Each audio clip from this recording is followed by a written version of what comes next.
And that's why we have shown our commitment to dealing with the deficit. And what we're also seeing is what the former administration did. The former administration passed tax cuts for billionaires and corporations that had led to where we are currently with this deficit.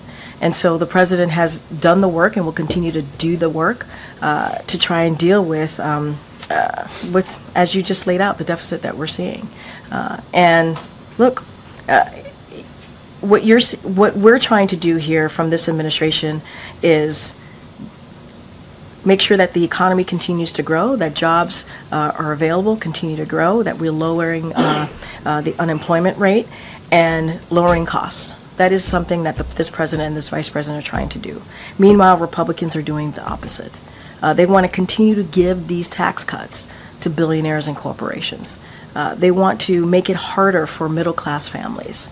And so there's a difference there. The contrast could not be more different in what we're trying to do and what the other side is trying to do. I think this data sort of plays into public perceptions that Democrats are weaker in handling the economy as opposed to Republicans. But it's not true. And so what we're going to speak to is how we have done the work to turn this economy around. We cannot forget where we were when the president walked into this administration, an economy that was in a downturn. We saw a situation with the pandemic where there was no strategy. Businesses were closing down. Majority of schools were closed. And so this president has been able to turn that around with the help of the vice president.